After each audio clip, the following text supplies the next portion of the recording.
அனைவருக்கும் வணக்கம்.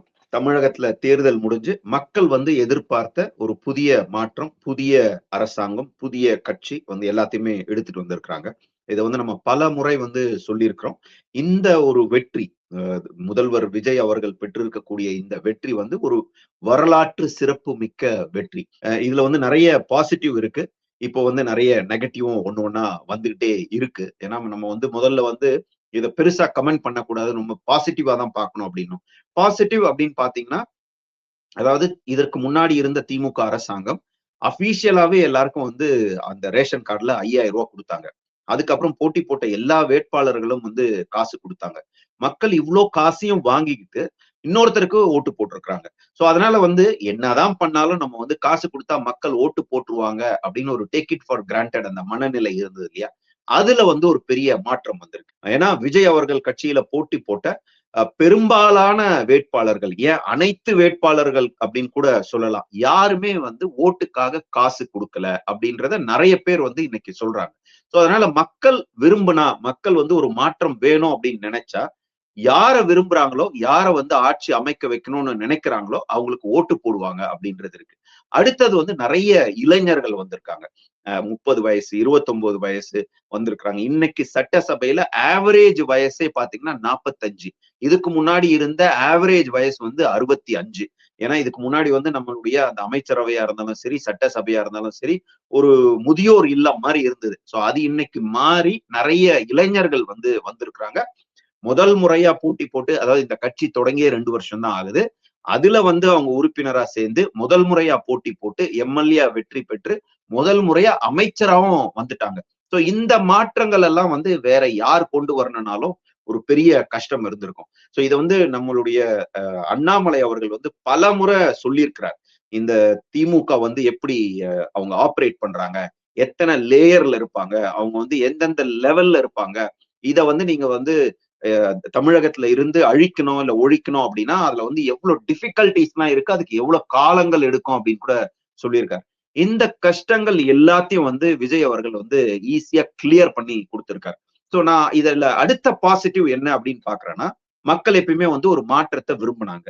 சோ அதனாலதான் இன்னைக்கு விஜய் அவர்கள் வெற்றி பெற்றிருக்கார். இதற்கு முன்னாடியும் பாத்தீங்கன்னா பல முறை அதற்கான வாய்ப்பு பலருக்கு கொடுத்திருக்காங்க. ஏன்னா நீங்க விஜயகாந்த் அவர்கள் வந்தாரு, கமல் வந்தாரு, நிறைய பேர். பட் என்னன்னா வந்தவங்க எல்லாருமே சினி ஃபீல்ட்ல இருந்து தான் வந்தாங்க. பட் அவங்க யாருமே சஸ்டெயின் ஆகல. ரஜினி அவர்கள் வரேன்னு சொல்லியிருந்தார். அவர் நிச்சயமா வந்திருந்தாருன்னா அவருக்கும் இந்த வாய்ப்பு கிடைச்சிருக்கும். ஆனா அவருக்கு இங்கேயும் வரணும், நடிக்கவும் நடிக்கணும், இங்க வரலன்னா என்ன ஆகும், அங்க போன அது மாதிரி நிறைய யோசிச்சார். ஆனா விஜய் அவர்கள் முடிவெடுத்து நான் அதை விட்டுட்டேன், நடிப்பு இல்ல, இங்கதான் வரேன் அப்படின்னு அவர் ரொம்ப ஸ்ட்ராங்கா நின்னதுனால அவர் வெற்றி பெற்றிருக்கிறார். சோ இப்ப நீங்க பாத்தீங்க அப்படின்னா இந்த வெற்றி பெற்றதுக்கு அப்புறம் அவங்க ஆட்சியும் அமைச்சிட்டாங்க. ஆட்சி அமைக்கிறதுக்கான அவங்களுக்கு அந்த ஃபுல் மெஜாரிட்டி இல்ல. அதனால தூய சக்தி அப்படின்னு சொன்ன விஜய் அவர்கள் தீய சக்தியாக இருந்த திமுகவும், திமுக கூட்டணியில இருந்தவர்கள்ல ஒரு 4-5 தீய சக்திகளை கூப்பிட்டு அவங்களுடைய ஆதரவோட ஆட்சி அமைச்சிட்டாங்க. அவங்களுக்கு மந்திரி சபையிலையும் கூட அவங்களுக்கு பங்கு கொடுத்திருக்கிறாங்க. சோ இது ஓகே. ஏன்னா அவருக்கு வேற வழியே இல்ல, இவங்களை வச்சுதான் ஆட்சி அமைக்கணும்ன்றதுக்காக ஆட்சி அமைச்சாரு. இப்ப அதுக்கப்புறம் பாத்தீங்கன்னா மத்த கட்சியில் இருக்கக்கூடிய வெற்றி பெற்ற எம்எல்ஏக்கள் அவங்கள ரிசைன் பண்ண வச்சு அவங்கள இவங்க கட்சியில சேர்ந்து, சோ இதுக்கப்புறம் என்ன பிளான்னு தெரியல. ஏன்னா ஒருத்தன் கோடிக்கணக்குல செலவு பண்ணி வெற்றி பெற்று 3 வாரத்துல ரிசைன் பண்ணிட்டு இன்னொரு கட்சிக்கு போறான் அப்படின்னா அவன் சும்மா போக மாட்டான். தமிழக மக்கள் அந்த அளவுக்கு முட்டாள் இல்ல. அப்படி அவனுக்கு மக்களுக்கு சேவை செய்யணும்னு ஒரு நல்ல எண்ணம் இருந்திருந்தா அவன் எலெக்ஷனுக்கு முன்னாடியே விஜயோட சேர்ந்திருக்கலாம்.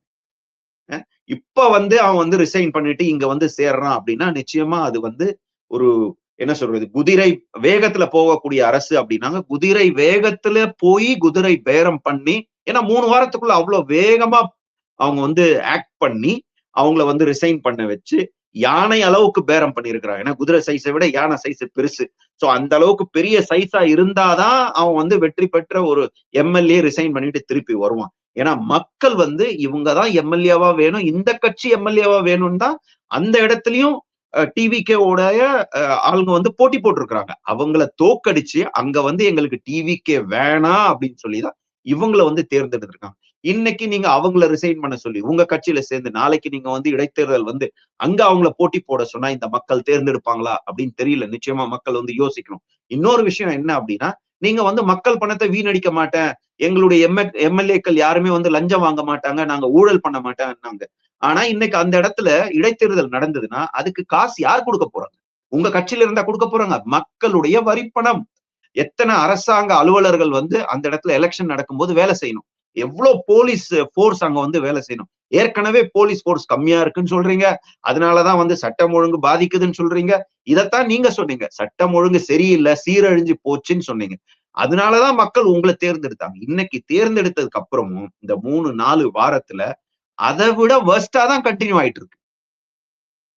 அதாவது இந்த காவல்துறை கூட முன்னாடி நடந்த நிகழ்வுல இருந்து எதையாவது பாடம் படிச்சுக்கிட்டாங்களா? ஒரு எக்ஸ்பீரியன்ஸ் இருக்கா? இதை எப்படி தடுக்கணும்னு பாக்குறாங்களா? இல்லையா? அதே மாதிரிதான் இன்னமும் கண்டினியூ பண்றாங்க.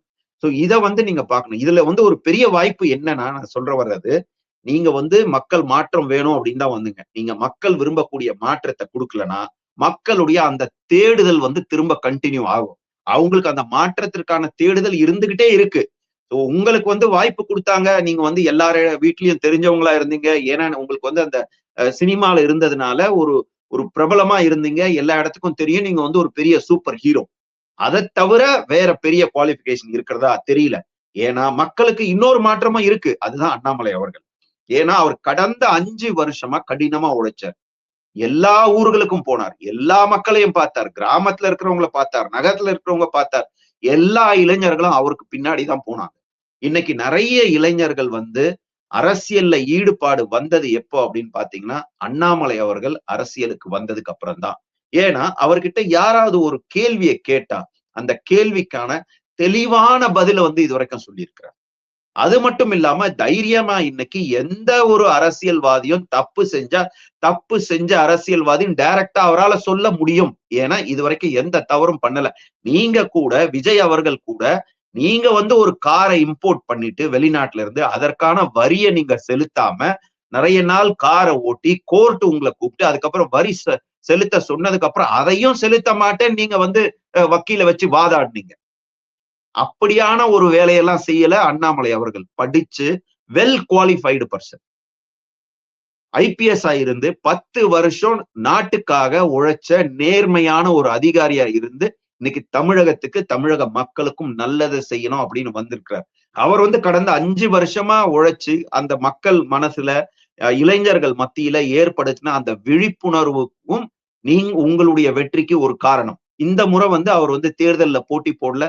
ஏதோ ஒரு சில காரணங்களுக்காக அவர் வந்து கொஞ்சம் ஒரு பேக் ஸ்டெப் எடுத்துதான் இருந்தார். சோ அதனால அவருக்காக மாற்றம் வேணும்னு நினைச்ச எல்லா இளைஞர்களும் கூட உங்களுக்கு தான் ஓட்டு போட்டாங்க. சோ அதனால நீங்க ரொம்ப யோசிக்கணும், கேர்ஃபுல்லா இருக்கணும். நீங்க வந்து வெற்றி பெற்றுட்டோம். ஏன்னா நிறைய அமைச்சர்கள், உங்களுடைய அமைச்சர்கள் குறிப்பா பாத்தீங்கன்னா அந்த வளர்ந்த அமைச்சர் ஒருத்தர் இருக்காரு இல்லையா? அவர் வந்து பணத்தை வச்சு எல்லாமே முடிச்சிட முடியும். தமிழக மக்களை காசு தூக்கி போட்டா முடிஞ்சிடும். நீங்க 3 எம்எல்ஏ வாங்கிட்டீங்க அப்படின்னா அந்த 3 தொகுதியில் இருக்கிற மக்கள் எல்லாரையும் நீங்க விலை கொடுத்து வாங்கினதா இல்ல. இந்த 3 சுயநலவாதிகளை நீங்க வந்து காசை கொடுத்து வாங்கியிருக்கலாம். ஆனா இவங்களுக்கு ஓட்டு போட்ட 3 லட்சம் பேர் இருக்கிறாங்க அங்க மக்கள். அவங்க எல்லாரையும் உங்களால விலை கொடுத்து வாங்க முடியாது. அந்த எல்லாருடைய மனதையும் வாங்கக்கூடிய திறமை படைச்சவர் தான் அண்ணாமலை. சோ அடுத்ததா ஒரு மக்கள் வந்து ஒரு மாற்றம் வேணும் அப்படின்னு விரும்புறாங்க அப்படின்னா நிச்சயமா விரும்புவாங்க. அதற்கான வழியை நீங்க வந்து ஏற்படுத்தி கொடுத்துக்கிட்டு தான் இருக்கீங்க. அந்த மாற்றம் அண்ணாமலை மூலமாக வருவதற்கான வாய்ப்பு நிச்சயமா இருக்கு. அந்த மாற்றம் தான் தமிழகத்துக்கு உண்மையான மாற்றம். அந்த மாற்றம் தான் தமிழக மக்கள் எதிர்பார்த்த மாற்றமா இருக்கும். அந்த மாற்றம் தான் தமிழகத்தை முன்னேற்றக்கூடிய ஒரு மாற்றமா இருக்கும். அதனால நீங்க வந்து இந்த 2026 தேர்தல்ல ஒரு பெரிய வரலாற்று புரட்சி நடத்தி நீங்க வந்து வெற்றி பெற்றுட்டீங்க. இதனால நீங்க வந்து இன்டைரக்டா வந்து என்னுடைய பர்சனல் ஒப்பீனியன் என்ன அப்படின்னா அண்ணாமலை அவர்களுக்கு ஒரு பெரிய உதவியை செஞ்சு கொடுத்துருக்கீங்க. ஏன்னா அண்ணாமலையே இந்த மாற்றத்தை கொண்டு வரணும்னு நினைச்சிருந்தாருன்னா இன்னொரு 40-50 வருஷம் இருக்கும். அதை நீங்க வந்து குறைச்சிட்டீங்க. இதுக்கப்புறம் அண்ணாமலை அவர்கள் வரும்போது அவருக்கு நிச்சயமா ஒரு பெரிய வாய்ப்பு இருக்கும். அவர் நினைக்கக்கூடியதை மக்கள் விரும்பக்கூடியதை ரொம்ப ஈஸியா பண்ணக்கூடிய நாட்கள் வந்து வெகு தொலைவில் இல்ல. மக்கள் வந்து இதை ரொம்ப எதிர்பார்த்து இருக்கிறாங்க. கூடிய விரைவில் அண்ணாமலை அவர்கள் இந்த களத்துல வருவார். அதுக்கப்புறமா இந்த அரசியல் களம் ஒரு பெரிய மாற்றம் இருக்கும். அந்த மாற்றத்திற்காக நாங்களும் வெயிட் பண்ணிட்டு இருக்கோம். ரொம்ப நன்றி.